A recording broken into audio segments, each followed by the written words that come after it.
Bonjour tout le monde, ici Christian. Bill Blanchen a encore nivelé la barre, il l'a augmenté. Il nous a offert dernièrement un excellent script avec l'aide de son copain Mike Cranfields. Ça concerne la possibilité de travailler les fichiers à bande étroite, que ce soit HOO ou SHO.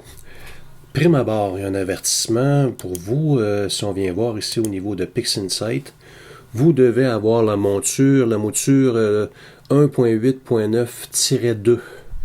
Moi, j'ai le dernier build, 1579. Peut-être que vous avez l'autre précédent, le 28 août.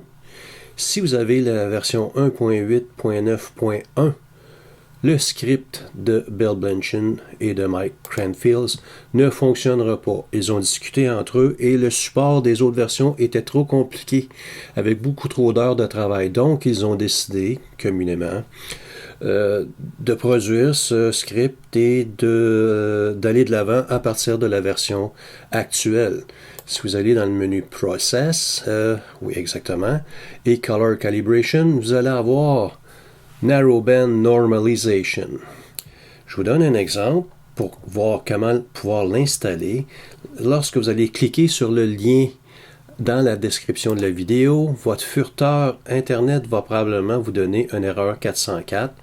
Vous n'avez qu'à copier l'adresse qui est précitée dans votre barre pour pouvoir l'amener dans vos ressources, Update, Manage Repository. Je m'excuse pour la langue qui me fourche. Vous allez faire Add, additionner. Vous allez copier l'adresse et appuyer sur OK. Je l'ai déjà, moi, dans mes répertoires. Donc, et par la suite, vous faites tout simplement Ressources, Mise à jour, vérifier les mises à jour. Ça va vous permettre à PixInsight d'installer le script. Vous quittez PixInsight, vous redémarrez PixInsight et vous avez la chance de pouvoir avoir un outil fort agréable. Je le rouvre ici. À l'heure actuelle, au niveau de la palette, ce n'est pas le rendu final que nous devons inscrire ici. C'est dans quel format est votre fichier. La rosette que vous voyez à la gauche, c'est un fichier qui vient d'une caméra OSC One Shot Color avec un filtre à double bande, probablement L-Extreme, L-Enhance ou les compagnies IDAS, etc., etc. Donc, de base, j'ai un fichier en bande étroite HOO. On a ici un bouton pour ouvrir la fenêtre d'aperçu et automatiquement, vous allez avoir le résultat de votre capture en SHO. Ici, vous pouvez voir le mélange, la quantité de mélange qu'on va apporter à notre photographie à 0%. Vous avez votre photo en HOO. Et par la suite, plus vous augmentez, plus vous additionnez les composantes envers le canal rouge, le canal vert et le canal bleu pour vous donner du SHO. Ici, vous voyez très bien Synthetic Green Blend, c'est vraiment le mélange des canaux pour nous donner un vert synthétique. Ici à la droite, vous avez le bouton pour réinitialiser le paramètre. Vous pouvez augmenter la teneur de O3, d'oxygène 3 dans votre composition pour aller chercher des nuages vraiment fort intéressants. On voit le résultat en temps réel. Vous pouvez descendre le point des noirs pour augmenter l'arrière-plan, des choses comme ça. Vous pouvez réduire davantage les hautes lumières si vous avez des zones qui sont brûlées. Vous pouvez aussi jouer avec la luminance, la luminosité, soit avoir une image plaquée complètement et par la suite augmenter la luminosité de votre capture. Ceci, c'est avec le mode 1.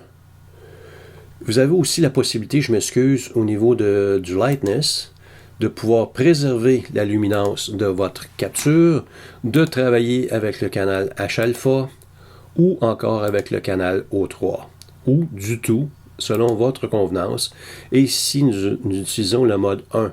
Si nous allons vers le mode 2, là maintenant, on travaille carrément que le HOO pour pouvoir jouer avec notre oxygène 3, par exemple. Donc, le mélange, si je viens complètement à la gauche, on peut voir avec ce mode-là, et si je viens chercher l'hydrogène alpha, vous pouvez voir une multitude de mélanges synthétiques différents pour peaufiner le traitement de votre capture. Vraiment un outil très, très facile à utiliser.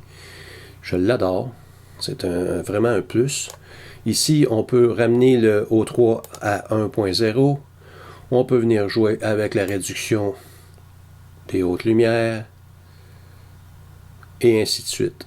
Une fois que vous avez terminé, vous n'avez qu'à appliquer avec le bouton carré le rendu qui vous satisfait. Et voilà, maintenant, nous avons après, avant, après. Donc, une très belle façon de travailler nos captures en HOO pour les garder dans HOO. Maintenant ici, moi, c'est une de mes captures à moi, dans le projet que je travaille depuis quelques mois. Si je viens chercher Narrowband Normalization, on a une photo en SHO. Je vais appliquer l'ouverture de la fenêtre d'aperçu. Et ici, on vient de perdre le mélange de vert synthétique parce que nous avons 3 canaux. Le S pour le rouge, le H pour le vert et le O pour le bleu. On peut venir jouer avec la fonction SCNR pour retirer le vert de notre capture. On peut venir jouer en boostant, en augmentant l'oxygène 3. Vous voyez ici le squid à l'intérieur commence à s'afficher davantage. Je pourrais venir jouer avec le boost de S2. Donc, des curseurs pour vous amuser et vous laisser le temps à votre carte graphique de vous donner le résultat. C'est vraiment un outil que j'aime beaucoup. On peut voir, je vais fermer mon STF, j'en avais pas de besoin finalement, la documentation de Narrowband Normalization. Comme vous me connaissez, les prochaines semaines, je vais traduire le document et vous présenter d'autres exemples plus probants pour ce fabuleux script de M. Mike Cranfield et Bill Blanchard. En espérant que vous avez apprécié. À la prochaine. Petite erreur, un petit oubli, je veux dire, vous allez avoir dans la description de la vidéo un lien également pour les scripts de Mike Cranfield. Vous pouvez voir ici à cosmicphotons.com les liens que vous pouvez copier et coller dans votre répertoire.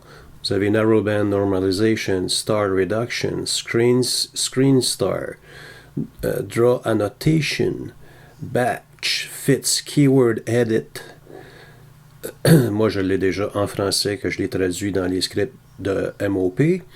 Color Mask, Generalize Hyperbolic Stretch, Close View. Donc, tous les scripts qui ont été créés par M. Cranfield, vous y aurez accès. À la prochaine!